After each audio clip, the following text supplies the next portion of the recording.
the 17th verse. Pitamahasya Jagatah Mata Dhata Pitamaha Vedhyam Pavitramomkara Vriksam Yujurevacha. I am the mother and father. The mother refers to matter. The spirit refers to the father. The mother, father, respectively, refers to the matter and spirit. Matter is the lifeless, that which has no life per se. And also it's interesting to learn that the spirit, that life-giving principle, also is lifeless per se. There is no life inherent in matter. There is no life inherent in spirit. Just like there is no light inherent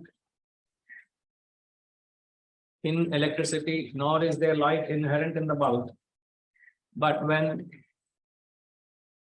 the electricity contacts the bulb, there is that expression of light.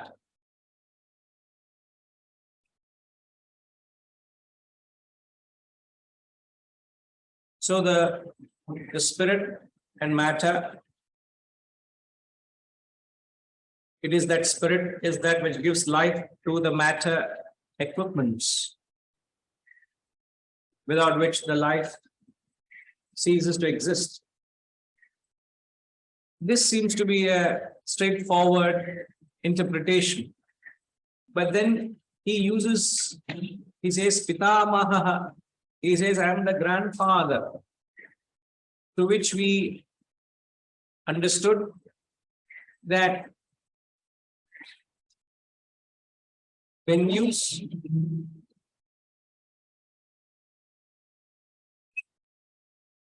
I think we must come up with signboards and saying it's a silent zone.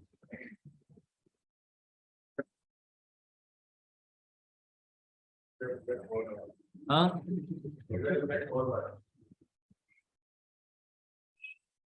So we also should make some noise, sir. Huh? We are here. Stand up and take note. So when we say that spirit and matter, you are describing the concept of spirit, you are describing the concept of consciousness, you are understanding the concept of, with reference to the terrestrial. You seem to give a reference point to understand the transcendental. Like when we say in the combination of spirit and matter, we say it is a spirit that enlives matter. So the reference point to understand the spirit is matter. So you are using the terrestrial realm to understand the transcendental reality. And we glorify it and say, God is not that which can be limited to a particular name and a form. It is the formless reality. That formless reality is all pervading. You can't give it a name of a Vigneshwara or Venkateshwara or Shiva or whatever. It is not something which can't be limited to a form. It's like you can't confine God to your prayer halls or sanctum sanctorums and say that is all where the God exists and it doesn't permeate beyond that. It is the foolishness of mankind if you think God has pockets of concentration. God is that all-pervading reality. It pervades everywhere. No, we are fine. In fact, you have done well to go beyond that pockets of manifestation and say it's all pervasive. Very good. So you can say Brahman is spirit and matter, but then we limit God, we understand God to the existence of the terrestrial realm. You limit it to the parameters of the terrestrial world. Therefore, he says, it is the grandsire. I am the Pitamaha. Pitamaha is only trying to give a lift to our understanding by saying Brahman is not something which can be limited to the limitations of the terrestrial realm alone. So to give that lift, remember last week I had drew a simple diagram. Remember, sir? Right. I need an excuse to use the board, so I will. Childlike excitement. We use that board. So any chance we get, we use it.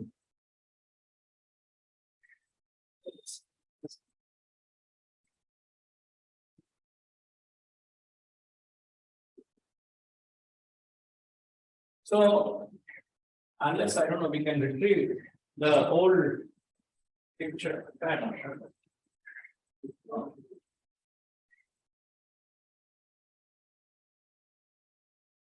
We said this is Brahman.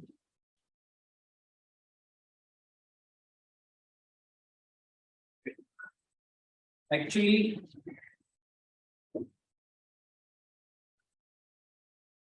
this dot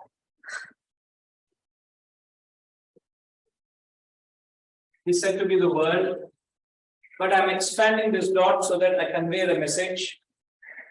Let's say this dot is of this size. If this is Brahman, this world, the world. Now, that which supports the world, what is this? What is this which supports the world, the dot? Raviji? Huh? See, this is basically matter. Matter is the world. That matter is the dot. I'm just expanding the dot to understand because I will not be able to explain this aspect. Now, that which supports the world is the spirit. The spirit, what is the spirit? What is the spirit? Isn't the spirit the same Brahman? It's the same Brahman. So that which pervades the entire world is the spirit, is the Brahman, is the consciousness. But so what he's saying, when you say world, it is a matter, and the matter is Mother, Ilya, Mata, Dhata, and this is the. Now, can you tell me where is the grandfather? What is this? This also Brahman, isn't it? Do you Brahman done? Is this any different from Brahman? This space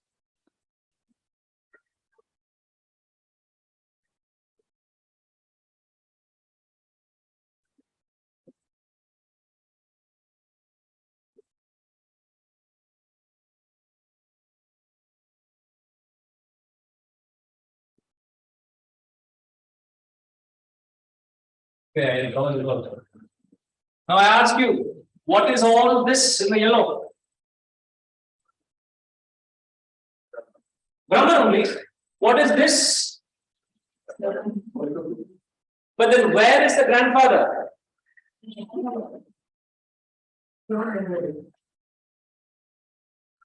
The grandfather is the yellow section is grandfather. Is Brahman.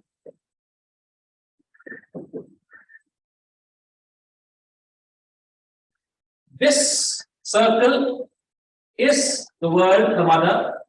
That which supports within the circle is the spirit, the father. But when I understand Brahman or spirit or father with reference to the world, the mother, the matter, I am only understanding God only with reference to the permeative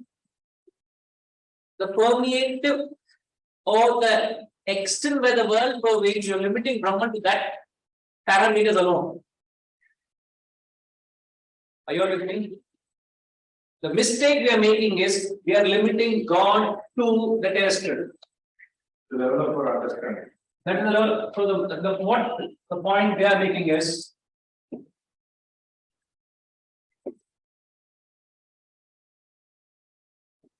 you are limiting Brahman to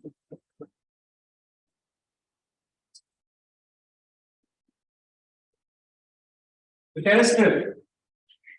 But Brahman, the transcendental, the Brahman is a transcendental. Isn't it? Now, how can you limit the transcendental only with reference to the terrestrial? You cannot limit. Just to tell you, you cannot capture God in a mere idea or an ideology or a concept. They are just saying it is beyond it.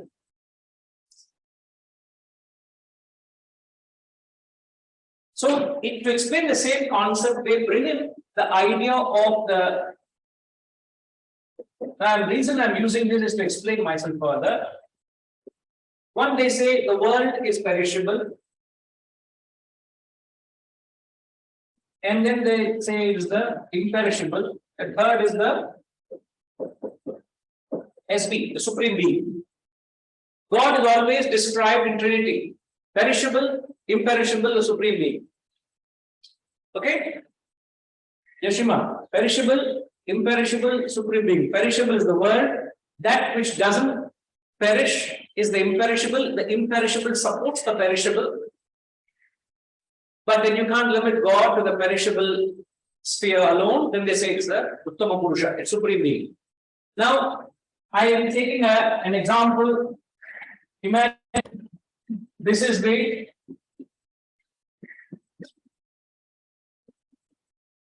desert. The whole Thar desert, or whatever the biggest desert in the world, the desert, runs into 500 kilometers, square kilometers, all around you, and you're the smack in the center of the desert. Let's say you are here. And from here, you see this pocket of desert. From here, you can't see it. The 200, 300, 200, 500 square kilometers beyond, you can't see.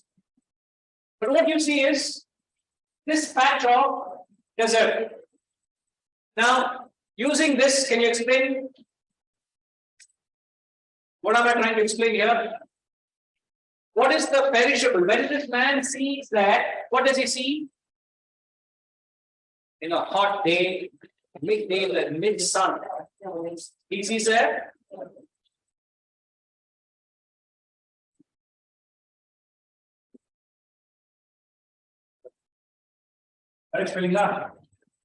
the mirage is perishable. Don't follow. Perishable, imperishable, Supreme Being. I'm trying to explain this. And that is nothing but mother, father, grandfather. That's all. In Christianity, it is son. It is son.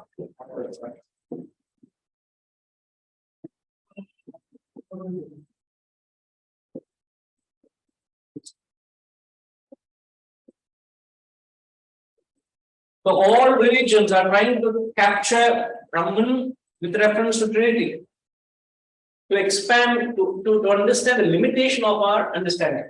So the perishable is the mirage. You see water.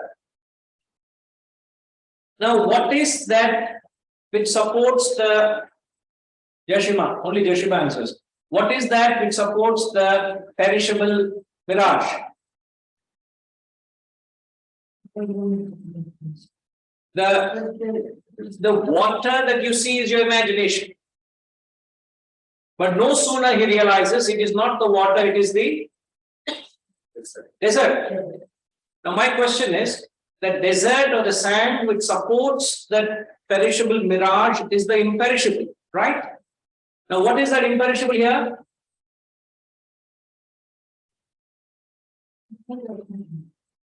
Which sand? Which desert?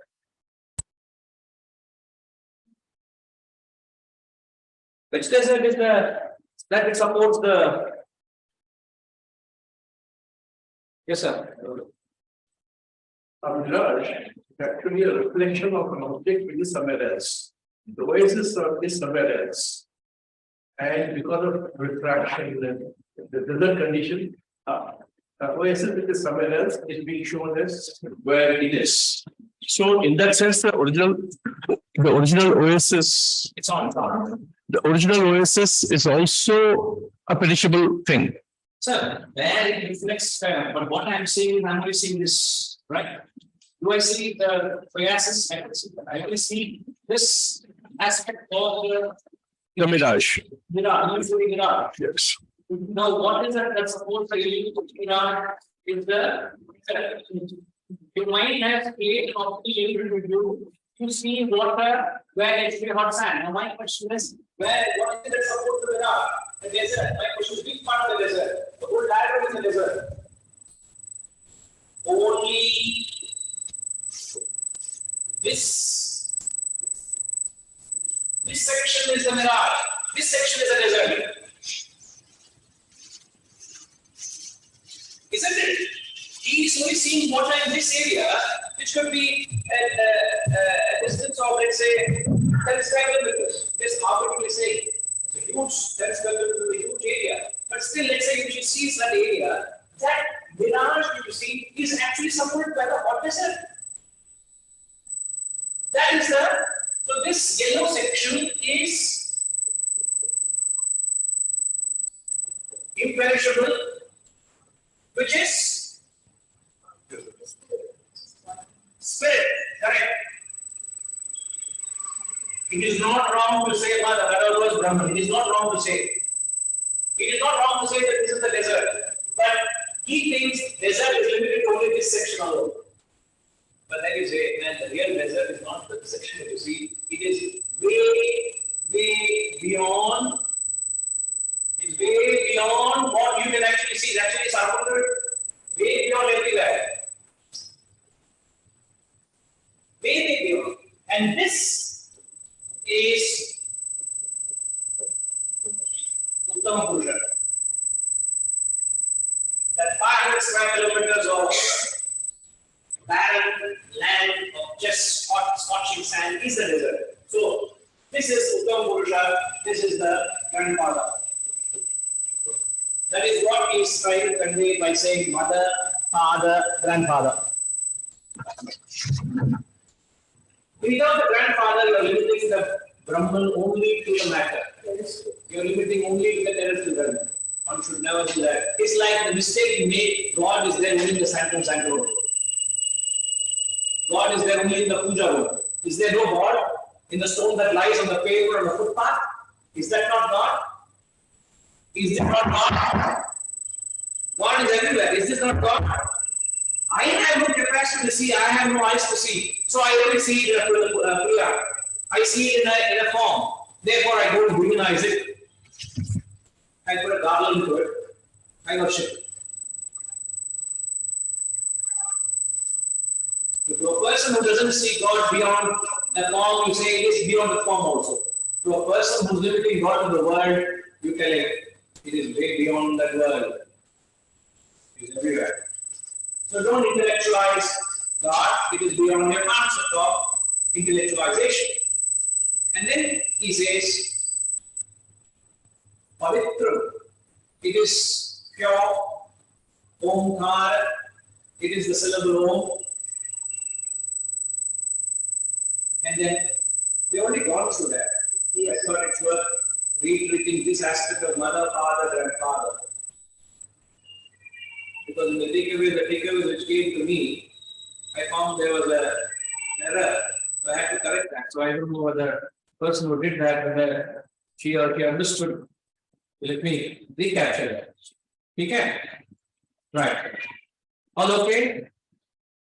Online, you're all able to hear back? Sound is clear for you all, audio is clear? Guruji, there is Back. Some background noise. You clear on other short forms. All short forms. Vasanta or is back. There is some background like the mic noise, Guruji, but it's coming on and off. We can't hear you.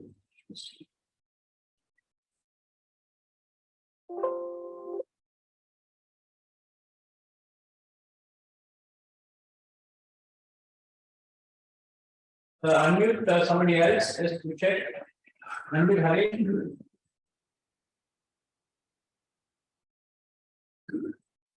All right. Harish, can you say something for us, please?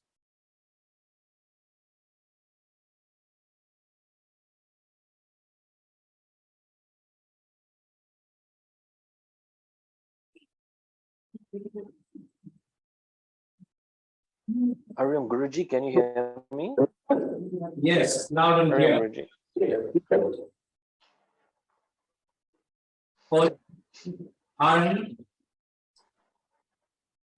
you can hear us clearly, isn't it? Yes, Guruji, I can hear also clearly. Thank you. We're sitting.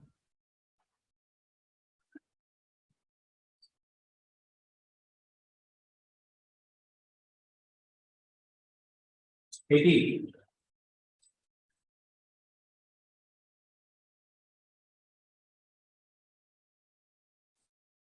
गते भर्ता प्रभु साक्षी निवास शरणं सुत प्रभव प्रलय स्थानं निधानं बीजमव्ययम् गते भर्ता प्रभु साक्षी निवास शरणं सुत प्रभव प्रलय स्थानं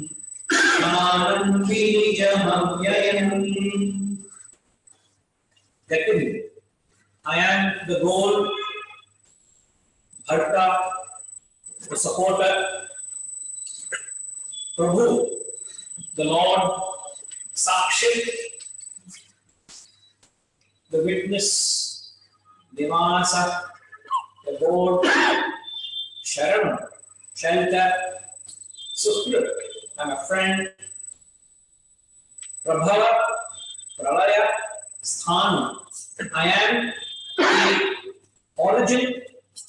I am the disillusion. I am the substratum.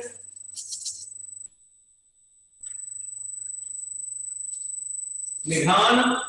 I am the treasure house. Bijam Avyayam. I only remember you, Ramji. But your seeds are all perishable. Yes, sir. My seed is imperishable. Yes, sir. That is the difference between you and me. Who is saying the Lord is Lord? I am also saying that. Correct? But only you think Lord is it. I am also saying that. You are also Lord. You are also Ama, Lord. correct. So the imperishable seed. Bijam Avyayam. Now why he says the imperishable seed? The moment you plant a seed, you sow a seed, the seed, from the seed comes a sapling, a tree. The seed has perished, the tree is gone, the sapling is gone. There's no more the seed. Isn't it? From the egg, the chicken has hatched. The egg, which is the seed is no more, the chicken is gone. But then how do you say the seed is imperishable? Even though so much has come out of me, I remain to be the seed. How is it so? Vasantama, Chapati, Mike video. See, you get the point? He's saying the seed is imperishable, it remains to be the seed. Unlike you sow the seed perishes no sooner. It's so. So because it is able to produce again and again, it's able to produce again and again from, it's like Purnamada, Purnamidam, Purnat, it still remains Purnam. Again, you are saying the word imperishable is saying as food. But my question is, give me an example to understand how does the seed remain imperishable in spite of something being more of it. That's what it is, isn't it? Yes. That's right. If we all other seeds perishes except this seed.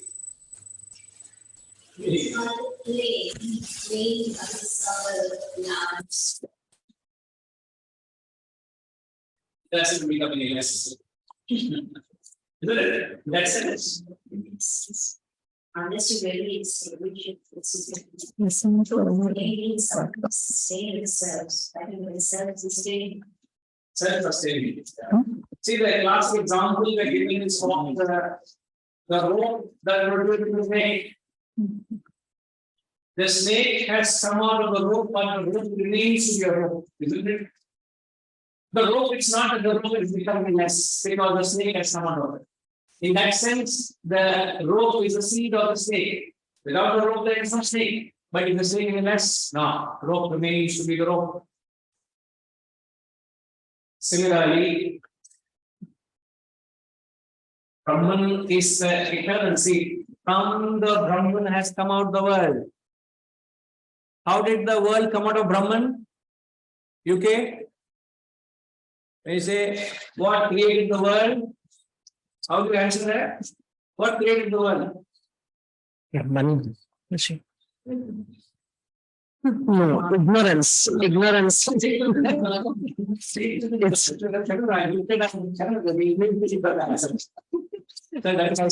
That is the standard answer which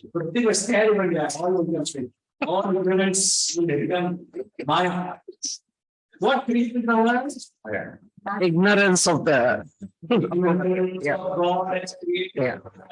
No, God is responsible for the creation. Yes. So what? If Brahman is responsible for the creation, Brahman is not any less, even though these multitudes of beings have emerged from Brahman. Is Brahman any less? No.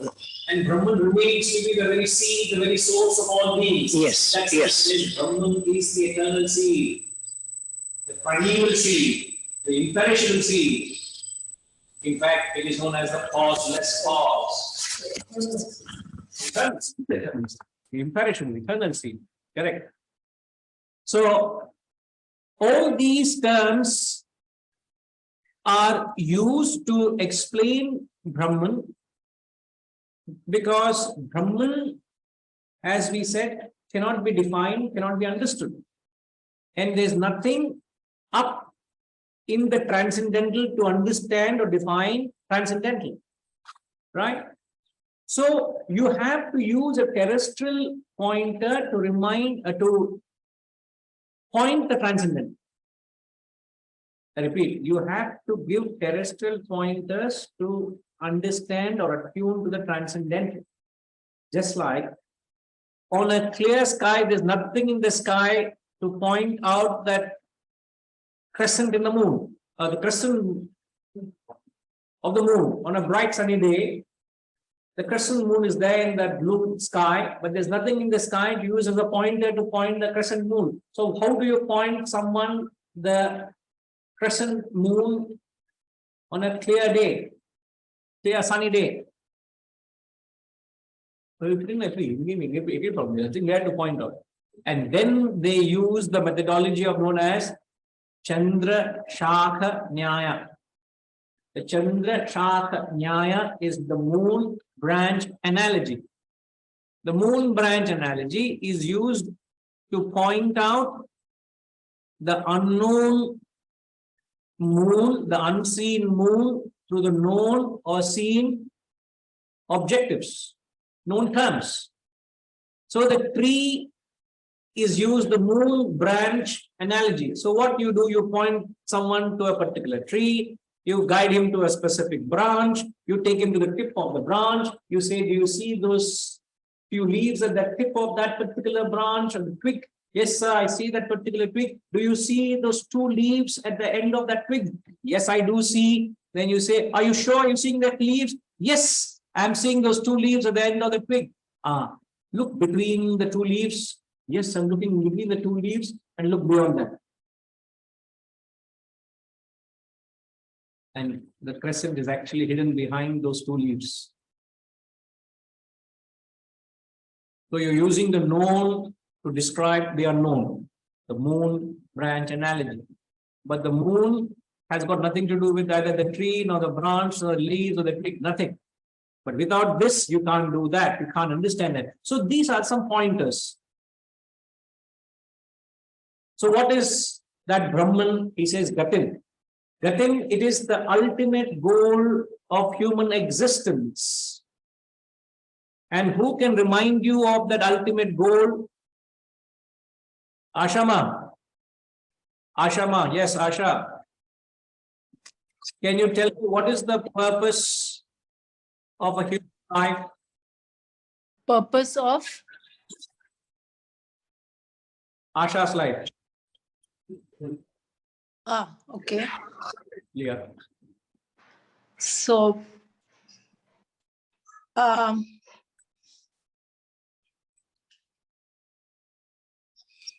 no, I can't explain that at the moment. I myself don't understand it. I'm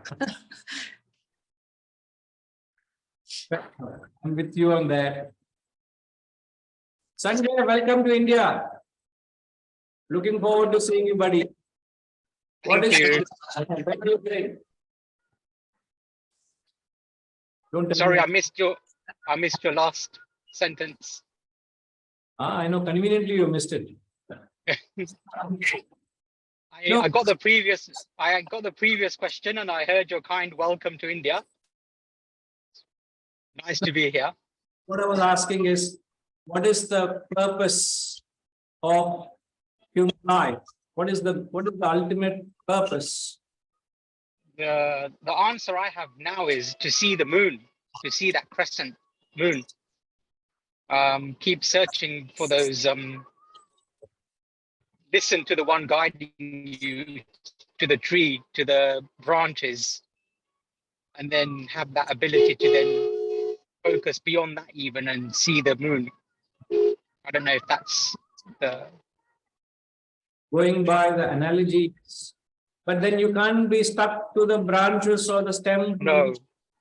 No, we can't. We have to understand that those are just the pointers. So the terminus of life, what is the terminus of life? The terminus of life is what we are seeking, is happiness.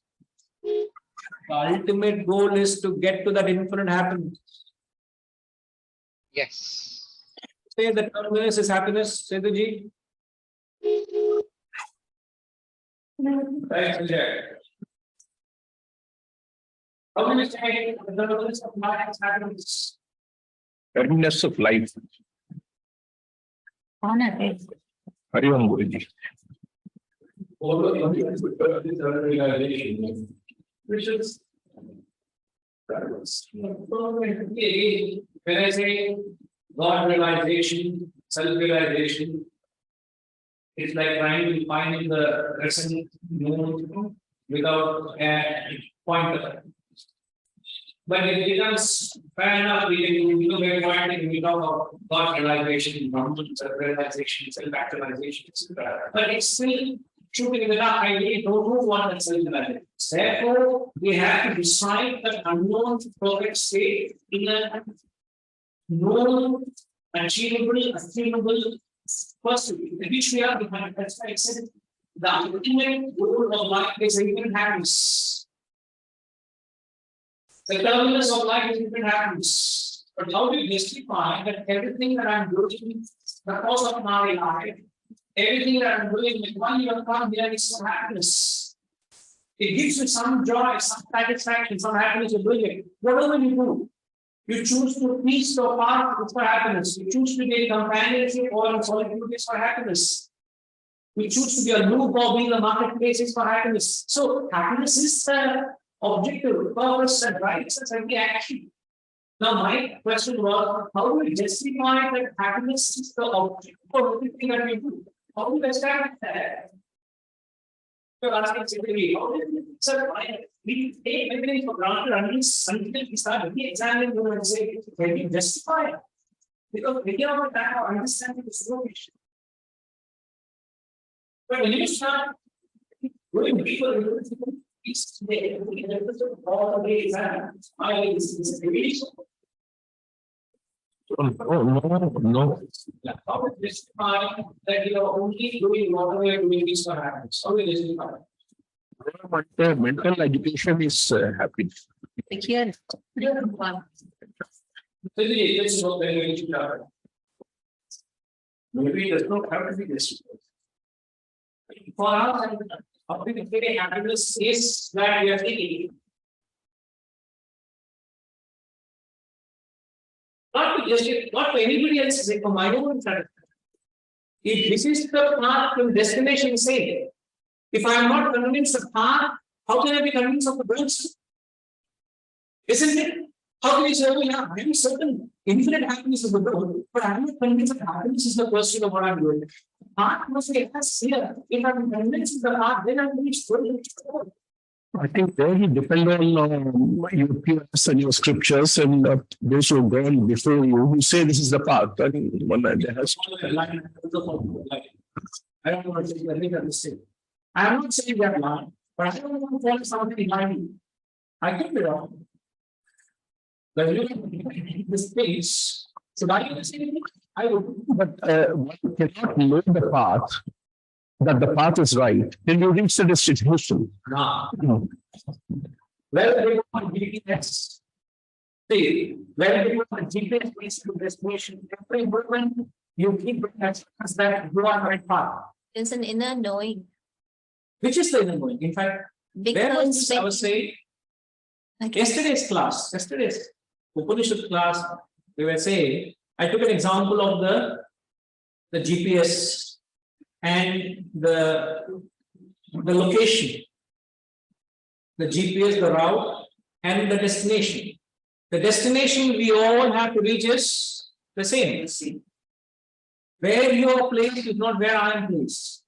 Maybe literally geographically, vis-a-vis where you are the spiritual ladder, you could be way ahead of me.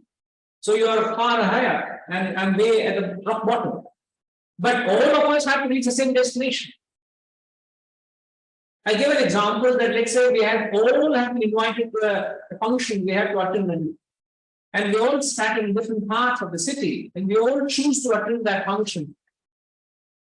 When you log into the destination to get there, the destination will, you get the guidance from where you are to the destination, and the route you are given is the best where you are placed.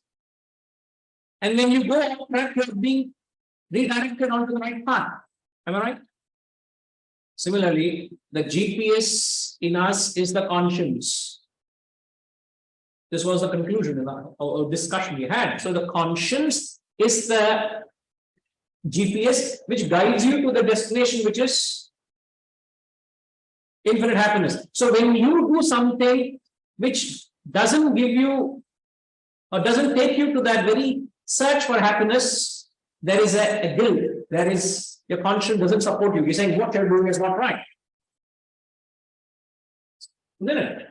So unless and until I'm certain and clear of the path, there is no way I'm going to the destination. Because destination for me is unknown.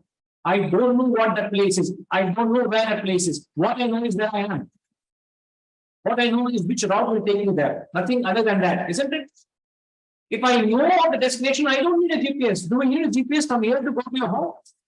You don't know. So you know it. You don't need anything to guide you. You don't need your conscience. In fact, you're just driven by your instinct.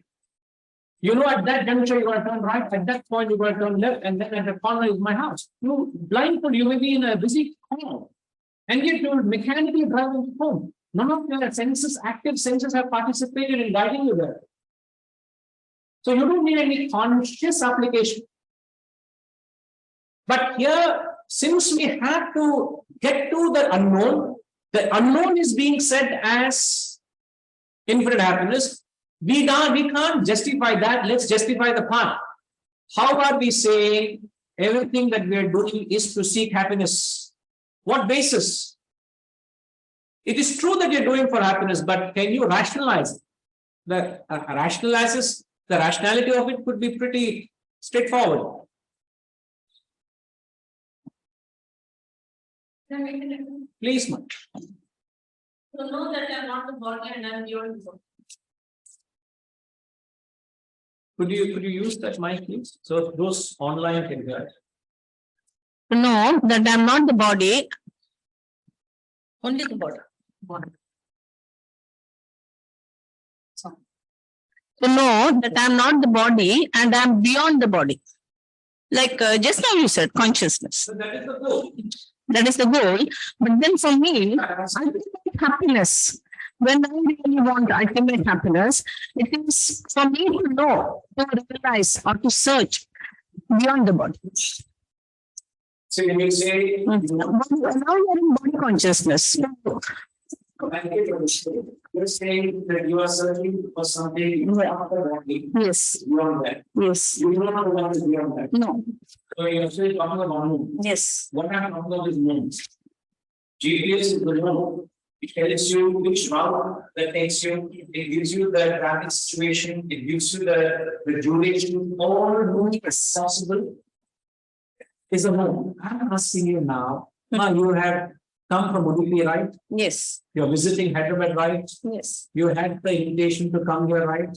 You chose to be here. Why? Because of your own nature, you are attracted to this advice and you find happiness in it. Definitely. My question is, help me rationalize. Why is it that you do everything you do is for happiness? It could be for anything. I'm just saying happiness. Whose true nature? Again, you say true nature. I talk from absolute standpoint. If you, I'm just trying to make sense. I want to be without agitation, any mental agitation. That is happiness. Okay.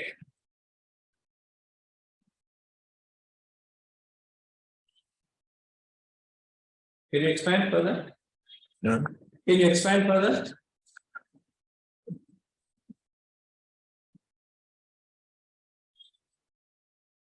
Man's innate nature is to seek happiness. I am not bound. No, I am whenever I am. You are constantly seeking happiness one way or the other. Either by eating, reading, listening to provision. You are seeking some form of improvement, which is a form of happiness. We learned earlier that all actions come out as desires. We have a desire for something which actually gives rise to an action. When we, I'm not happy now. you're not happy now. Yeah. So that increase the volume of the record here. Yeah. No, It is my volume or this volume? yeah. Your voice. Okay. Okay, better now? You're not happy. So you have a desire to be happy. That's why it will lead to unhappiness. Is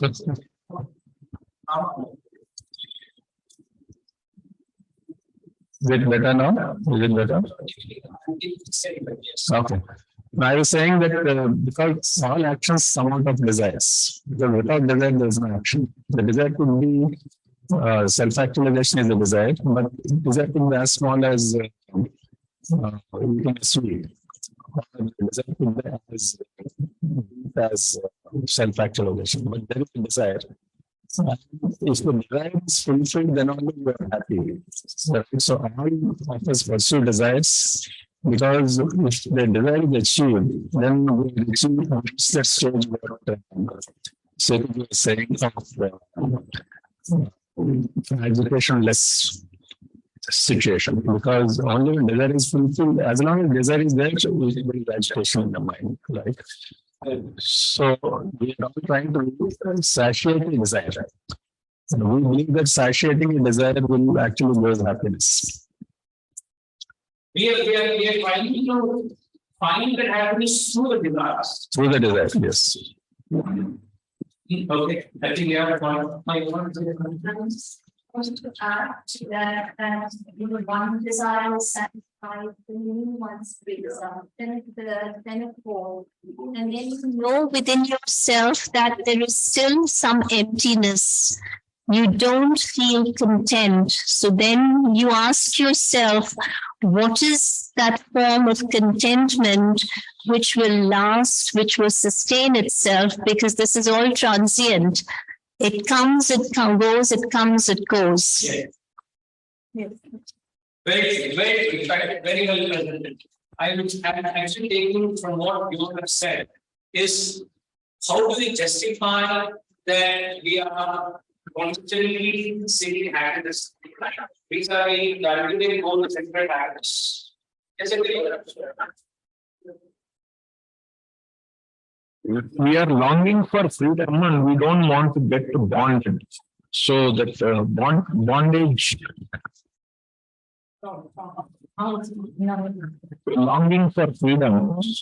And there is a longing for freedom, which and your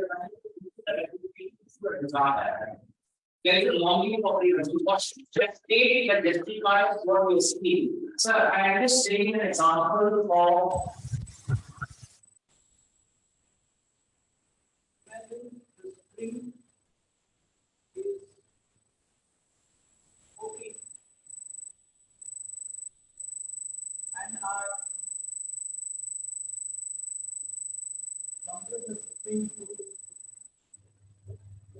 one foot.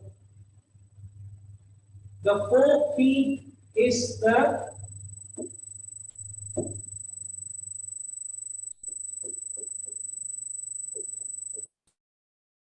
it is a natural state. The spring is to itself, the 4 feet is a natural state. At this point, when I'm holding the spring in the hand, Shivaji, what do I feel in my palms? Both the ends of the spring, that's all. Anything else? Sorry? Correct, but that's what, but at 4 feet, I don't feel anything. Now, but when I bring that 4 feet spring to 1 foot, what do I feel on both my palms? Pressure.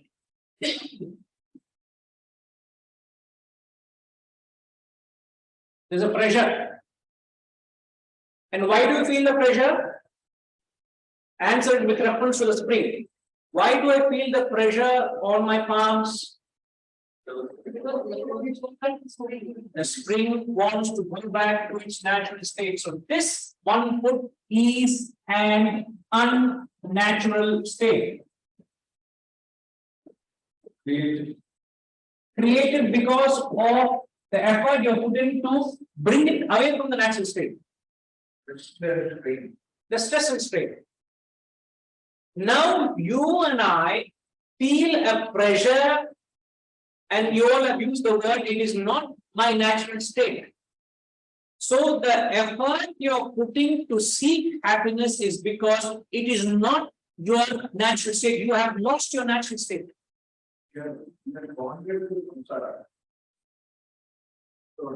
And that is not going to give you the freedom from the pressure you feel. You believe that the world around you, my attachments and samsara around me is going to give me that space of, as Amma said, that you feel a void. In spite of all that you do, why do you feel a void? Why do you feel a void in spite of all that we do in life? Why have we not got back to that fountainhead of happiness? It's still, in spite of what we are doing, we are still remaining in our unnatural state. So the pressure seems to keep reappearing in some form or other. We are oblivious to not know what is the cause of it, and we try to do something else to offset this. Oh, I have been locked down for 2 years at my home in my own land. I have not seen the world. Now I should see the world and travel, and now the world is open and experience it and get that freedom of happiness. Having gone there, when will I come back home? I know a person, even this morning, every morning I get a message of greeting. Every morning, that person tells me, oh, this many days for me to come back to my homeland. Counting. And I keep telling, must learn to be happy and contented where you are. Why are you feeling that pressure there? Be where you are, feel comfortable and feel yourself in bliss. So the more you feel pressurized, and the second mistake people do is, what is the mistake people do to get rid of the pressure? Is to seek something in something there isn't. You seek it on the external and find yourself in the same in-off position. Nothing has changed. And come back to the same in-off position. But if I have put my efforts to get to the goal, the ultimate goal, then you have found yourself, you are liberated from this pressure. So to the extent, let's say from 1 foot I bring to 2 feet, what happens? Less pressure. 2.5 feet, less pressure. 3.5 feet, still less pressure. 3/4, hardly any pressure. 4 feet, no pressure. So as you get closer to the self, you will find, as some of you said, you feel that contentment, that bliss, that satisfaction. There is no pressure to seek something outward because you are paripurna. Vasundhama said, paripurna inside. That paripurna comes because you're getting back to your natural state. The moment you want to do something to seek it, to seek happiness, means it is your unnatural state. The moment you find a need, but if you can find to be in a state, I can do without it. I can be happy by myself, within myself. That is the standpoint of true contentment. There is no pressure at all. Why no pressure? 4 feet, natural state. Now, how pressurized are you to find happiness? Tells how good you are. An evolved person doesn't need to do it. He doesn't find a compulsion. There's nothing compelling him to do because he is very contented within. Why? That is his natural state. This is how you justify that what I am trying to seek is seeking happiness because there is a pressure, because it is not my natural state. And the mistake I'm making is I'm searching for it somewhere where it isn't. But if you search in the right place, it will help you. Sadly, we are searching in the world where there's no happiness. So any amount of worldly pursuits is not going to give you happiness. Therefore, he says, you must get to your goal. You follow? Goal might be. You have to be right. Which with experience have we all not learned? That what have we not learned? Have we all not learned that there is no satiation? As somebody said, one desire is fulfilled. I think you mentioned one desire is fulfilled. There's yet another to be pursued. You fulfill the second, the third one, you end up chasing. You have chased and got it, and then the fourth one is knocking at the door. You may say, hold on, man, I don't want to attend to you. Fifth and sixth are saying, I'm here. There's a list of unending desires that is drawing you out into the world. And in spite of pursuit of trying to fulfill them, you may have been fairly successful in fulfilling them, but that doesn't guarantee you to be happy and contented. In fact, happiness is also defined as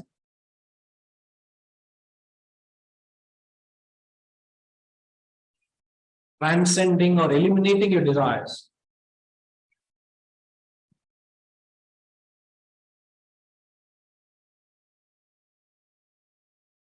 Happiness is described as transcending or eliminating desires. Means the quantum of desires you have determines how happy you are. The quantum and quality of desires determine how happy you are. How do I justify that? No, not the equation. How do I say that quantum and quality of desires describe happiness? As we said,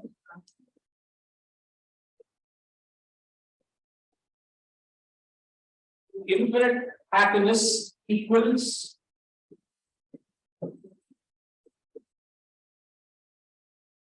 zero desires or a state of desirelessness. Now, this is the absolute state. Now, if this is the goal, what happens to the desires? In a pyramid of the personality of desires, this point is 0. And this point is 100. Right, Ravi? Where there is, this refers to quantity. And where there is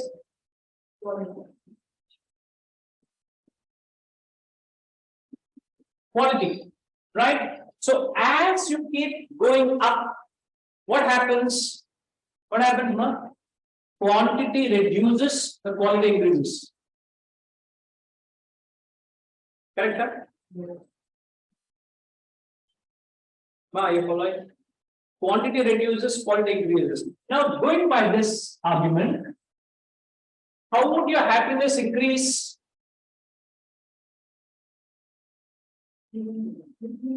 Reduce the desires.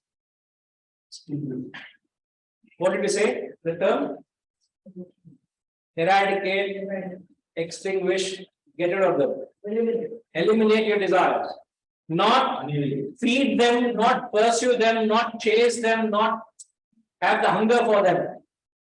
So rise above the desire, get rid of the desire, you get to happiness. So we can clearly say, if you want to gauge your spiritual development, lesser the desires, more evolved you are.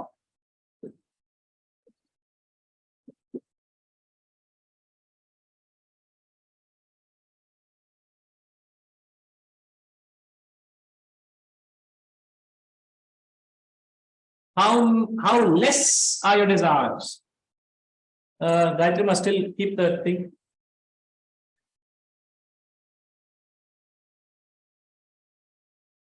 So the goal of our life is to get rid of desires. Yes, you can't but replace the lower with the higher. You got to replace the higher with the lower, that's all. So unless until I have higher desire, the lower will not drop off. So if I hold on to the very highest desire, there's nothing higher than that. So everything lower will drop off. But getting rid of desire doesn't necessarily mean you use the route of experience. As much as possible, you should burn the desires off through knowledge and wisdom. And if you have to burn off through the knowledge and wisdom, what you need to do is tapas.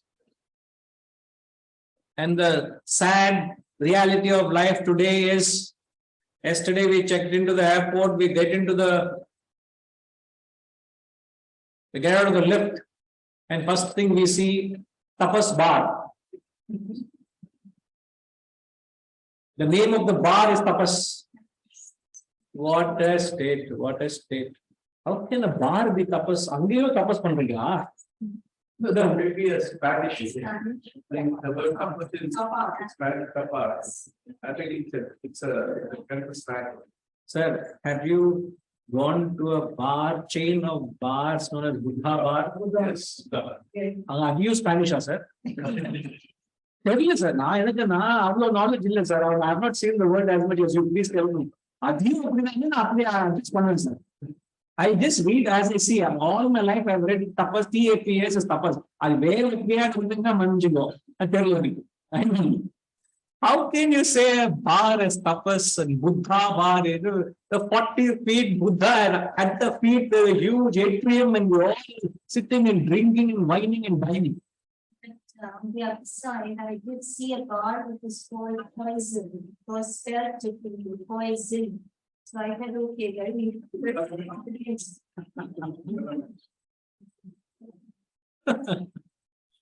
So I was just laughing at the term they use, tapas bar. So tapas, when you do tapas, tapas is withdrawing from the world, redirecting your resources to the self-discovery that attracts and draws and dawns wisdom.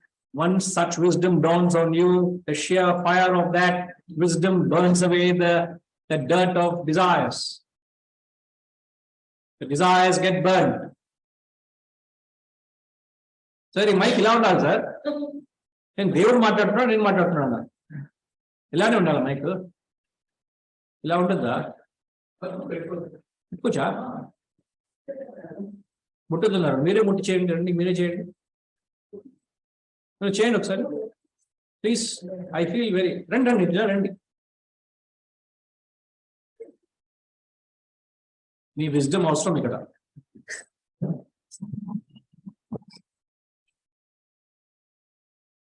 Hello, any better? Chap, any better? Better, huh? Harish, better? Okay, great.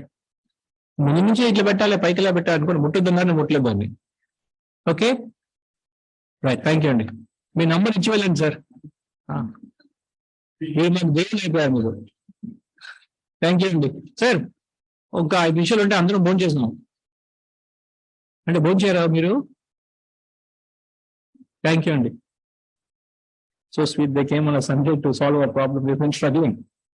Glad, right? So let's move on. So he says, Gatir, the goal, Bharta, the supporter is nothing much. It is a supporter of everything like the answer. Okay. The supporter.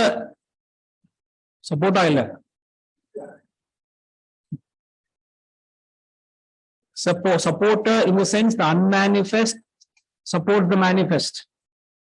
The unmanifest is the half ellipsoid which is unseen in Lord Shiva, the Lord Shivalinga. What you see is the unseen, is the unmanifest. Correct, sir? I support the Lord means it presides over the physical, mental, intellectual personalities, like electricity presiding over all gadgets. I preside on the Lord. I am the witness. Keeps on, they keep on telling us every text, every now and nook and corner of this text, you find this word Sakshi. And in the Upanishad, which we concluded yesterday in the Kaivalya, I said Samasta Saksham. One who is a witness to everything. So here he also says Sakshi means being a witness, means you are engaged in the action, yet you maintain a disinterested interest in it, a detached attitude, an attitude which is like Tungamal Tumi. That's a word used, no? Lord Shiva, when you look at Lord Shiva, his eyes are half closed, half open, sleeping yet not sleeping. Acting yet not acting, interested yet not interested. So it's a disinterested interest you carry to your duties. Aboard, like the snake dwells in the rope, the world rests in Brahman. He says the Brahman is the abode of the world. Where is the world? In Brahman. So Brahman is abode. Shelter. Shelter means it is that very harbor. It gives you protection. What gives you security is there is no security in the world. There is no security in the job. There is no security in money. There is no security in your medical, how many medical insurances you have. There is no security in the world. What gives you ultimate security is the self, shelter. It's a true friend. So, now what are all these pointers to understand Brahman? If I ask you what Brahman is, what would you say? Ushama, what would you say? What is Brahman? All pervading. Ashama, what would you say Brahman is? Something that is infinite, cannot be put in words, cannot be limited, pervasive. Limitless, all pervasive, cannot be words. Now yet, look at the master. What is the description he is giving us?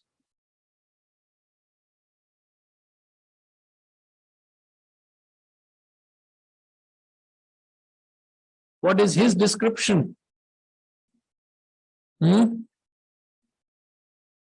obviously, he's not saying everything, but what is his description of Brahman to us? Describing it in a term which you can understand and practice. What's the point of having a destination which has no path to it? So the approach these wise men take is when they talk of the goal, the very goal, when it is intensified, becomes the goal. When it is not, becomes the path. My goal is I must represent my country. I'm intensifying my desire. One day I must do that. But where am I now? No, I'm at certain level. Like I want to represent my country in a particular sport, let's say. When I'm at the district level, my goal is to play at the national, represent my country international level. So that's the goal. The path is, where am I now? So intensify the path becomes the goal. அங்க போய்க்கலாம் இங்கல அங்க சொல்லலாம் different. No, she was hearing of the art of self-management, the talks we were giving last 3 days, almost 7 such talks in 3 days. Same talk repeated 7 times. They all had a different flavor, different vibe, and different tempo to it. So here we are talking it very differently. So a friend, so he uses language so that we can relate to it. A friend, abode, lord, supporter, witness, it's the goal. A friend means someone who accepts you for what both your good and bad. If I'm a true friend of you, I don't dislike you or disregard you for your negativity. I accept you what you are. So Atman supports all your actions. So Atman is a true friend. Imagine the Atman doesn't support your most atrocious acts. Very moody Atman. A very emotional Atman. Mood swings. So every action you perform, the most sattvic to the most tamasic action, Atman supports.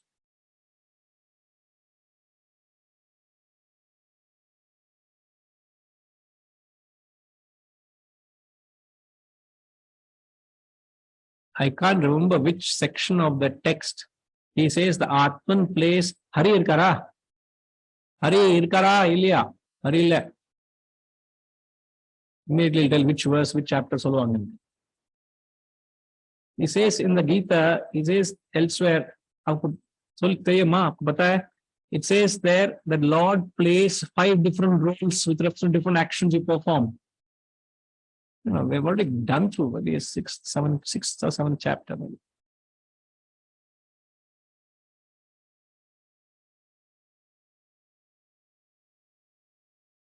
Various roles he plays based on the nature of action. If you are performing a selfless action, he says, I support it.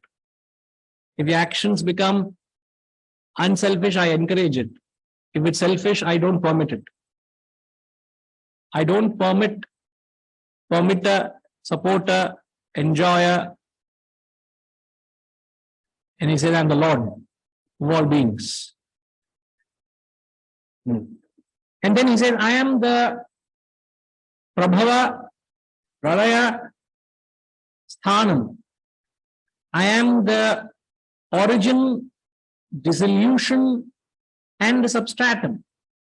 Just like the desert is the origin, the desert is the substratum, the desert dissolution of the mirage. Whereas the mirage originated from the desert. What supports the mirage is the desert. Where does the mirage disappear? Into the same desert which it was born from. So I am the origin, dissolution, and substratum. Where did the snake emerge from? From the rope. Where does it sustain in the rope? Where does it die back? So the rope is the origin, substratum, and dissolution of the illusory snake. Exactly the same way the entire world has emerged from me. The entire world is supported by me. The entire world dies back into me. I am the origins. I am the substratum. I am the dissolution. It makes it very clear to understand it. Without examples, you find it helps very clearly. And then I already explained, I am the eternal, imperishable seed. Ramji, please promote not perishable seeds. Please promote the imperishable seed. I am tired of saying to Ramji, huh?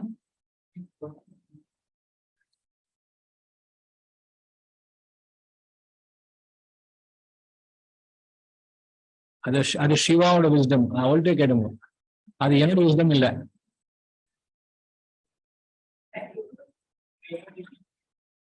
No, if you promote imperishable seed, you will become perishable. Sir, I guarantee you, you will become immortal, sir. Enna, sir? That's right. So what, in the like students, I was telling them, I don't know where I was mentioning, I think to the teachers I was saying. Then I had addressed the teachers, 100 teachers, I addressed them. And I said, what is it that makes you immortal? Even beyond your death, you have become immortal. What really makes you immortal? I have a point of death where I'll cease to exist. All of us will die one day. But what is it that makes me immortal? For what? When will people remember me? Why will they remember me?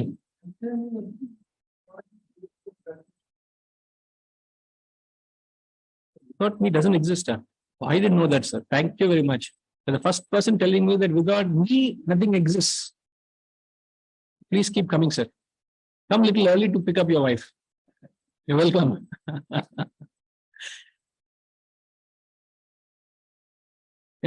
And I was telling that in the context of having visited the Sabarmati ashram in Gujarat, Ahmedabad, we visited the Gandhiji's ashram. And I was telling that kind of sentiment, the kind of emotion, the kind of vibe that place resonated. It had that rasa, that lingering feel of that simplicity and that profundity and that purpose. He led a particular life. Now you can sit and choose to seek from a political perspective and complain and find faults with any great man. I'm not looking at that. I don't have that eye to look at it. But when that experience of being there had left an impression, and people were flocking to that place, just trying to get the feel and know what that man did, what did he did, where did he stay, what was his story, what are the pictures, what can I take from his hat, from his life, what can I take from there? He is long gone, but why people still flock there? Why is he immortal? Because of the life he led, a life of service and sacrifice. As long as you are unselfish or selfless, you will become immortal. The moment you are selfish, they are reborning your immortality. How long will you fellow live, man? Karma? Huh? You only pray for their end. Prepone their mortality. Why? Because you're a nuisance for them. Nobody wants you. If you are a taker, but if you are a giver, you will never be forgotten. You become the imperishable. So the real imperishable is by becoming the self, sir. If you have realized the self and you spoke the truth, you truly become imperishable. And Atman doesn't perish. So these are all, maybe you may say, these are pointers for good to talk. No, but these are all the pointers for what? To reflect on, to get to the unknown Brahman. Remember, the principle of education. What's the principle of education, Rajima? I know you will say that. Wrong answer. It was right the last 4 days, but not now. This is how I started lecturing to them. I am being through the very word education. Education is to draw out, not to push in. And all the education system, people have been trusting their information onto you. You have been scribbling down your notepad, memorizing them, vomiting them, getting a certificate and saying, I am a graduate, I am a postgraduate. This is not education. Education is to draw out. And the picture I started, sir.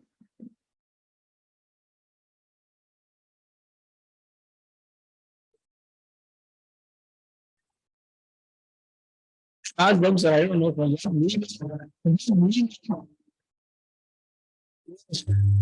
they are grappling it with hoops of steel. They let go of me. I had to run away from them.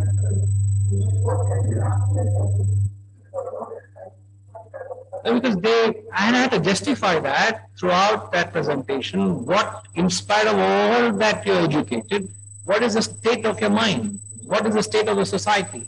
Are you realizing where you stand in that whole scheme of things? And do these all reflect in the state where you are in now? And say, no, yes, sir, we can relate to all these problems and situations and this paradox. I don't know why. So they are very much in tune. It's just that nobody ever spoke to them like that. Nobody ever gave those facts to them. Imagine having given them to them this know-how and said, then go and live a life. So the principle of education in the context, it helps to understand these men never violated the principle of education. The principle of education, ashrama, is to move from the known to the unknown. An unknown term is best described only through known terms. Sir, Raviji, I ask you, sir, can you please give me the location of your house? Can you tell me where your house is? I'm coming from Hyderabad. Tell me, sir. Give him the mic. In 1 minute, tell me how to get to your house. I don't know Sainik Puri. I've never been here.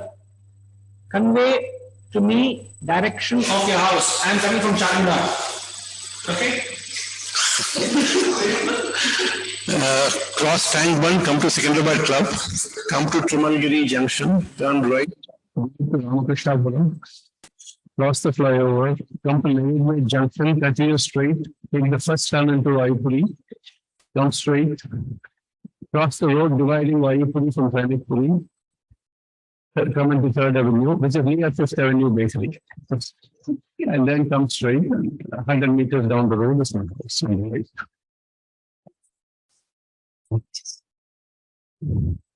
All these I don't know. What article we, what statement we, what we, what. It's fine. Right. I get it over, that's all. Just get it right. What are you getting at, sir? Sir, the point of the matter. You're giving now, what I'm saying is, I don't know these terms. I've never heard Tirumagiri, I've never heard Secunderabad Club, I never heard all these things. But you will try to connect with me. Where are you? Where are you coming from? What do you know? If I say, I know, I've heard of Tangban, okay. I will start my journey from that known factor. Otherwise, all those terms are unknown to me. Okay? So if I were describing Brahman as the reality, the consciousness, the all-pervading truth, the imperishable, infinity, infinite love, infinite mercy, infinite forgiveness, and I start continue to speak in more superlative terms of Brahman, all those are, Petuji, unknown terms. It will take me no way to the truth. Therefore, the masters never spoke such language. If at all they do speak, they say again, qualified imperishable seed. Seed, you know. Then I can understand. Why imperishable seed? So they go by the principle of moving from known to the unknown. It's only the known that take you to the unknown. So reflect on these ideas to help you go beyond that level of understanding you reach and say, no, I need to go beyond that. Ultimately, when you hit that threshold of knowing, you reach that wisdom, which is realization. And that's a continuous sadhana. We'll continue. Okay, thanks. Now you can, you're still holding the mic, sir. It's like the boy on the burning deck. In a lighter way. So there is no Spiritual realization. Where you can just get in and reach. The Guru is Guru will inspire you of their ultimate goal. Because either he is aspiring it or reached it. One who is not reached it and not aspiring it will not remind you of the goal. So the only solace one can find is to identify with the Guru who can remind you of the goal. That's you've got to make that choice. You always get into, you may be sincere, the student may be sincere, but the Guru may not be the right Guru for you.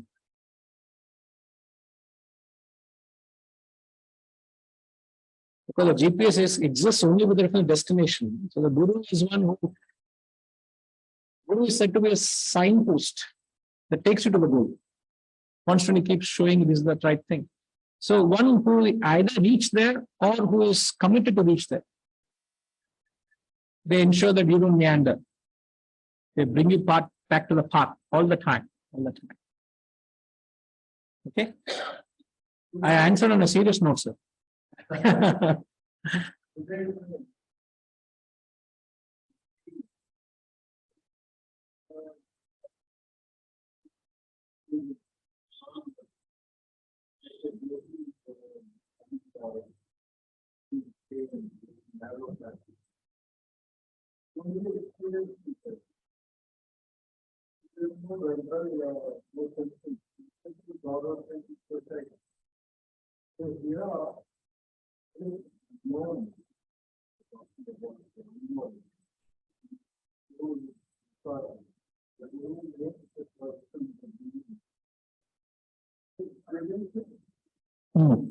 Yes, it is.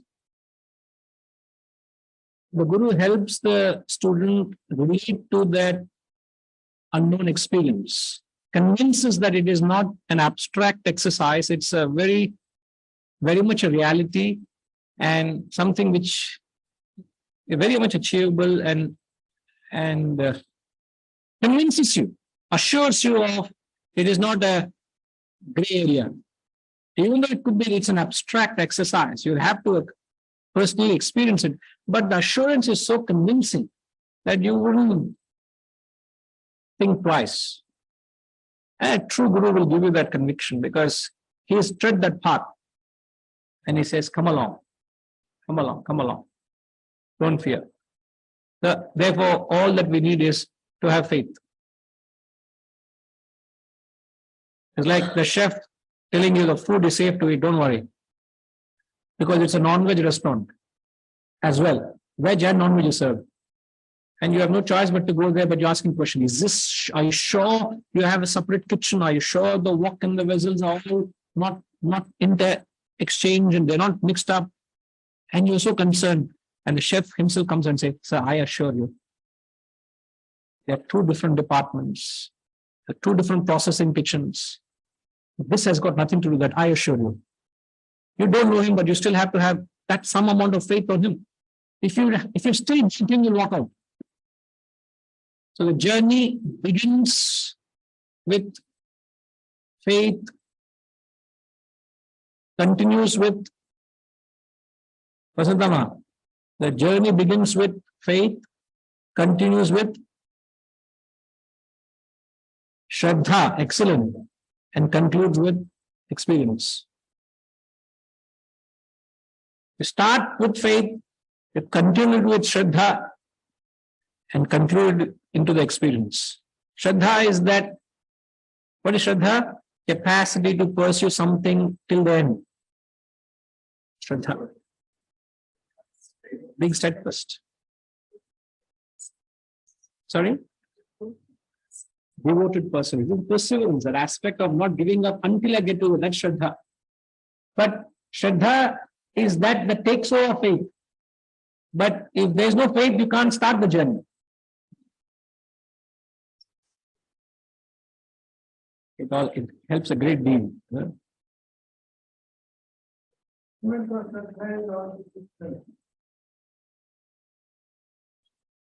can take beyond that also. Even 7th and 10th sense also, you need every possible, in sense you need to surrender, sharanagati. So when the faith itself, it covers everything. Faith is not blind faith, no, it is complete surrender. In the hotel we were staying, there was a musician who had a sitar, who was actually playing sitar. And after a long time, we heard that bhajan.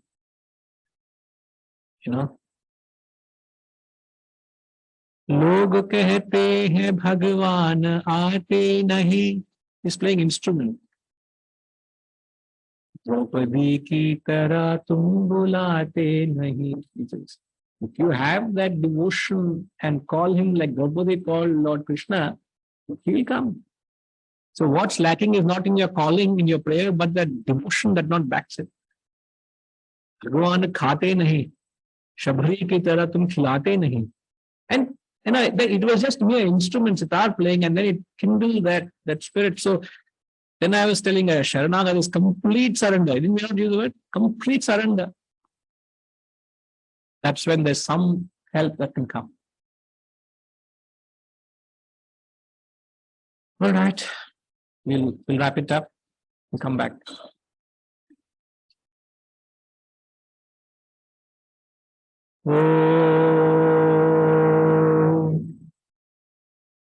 Purnamada Purnamidam Purnat Purnamudachyate Purnasya Purnamadaya Purnamevavashishyate. Om Shanti Shanti Shanti. Harihi Om. Shri Gurubhyo Namaha. Harihi Om.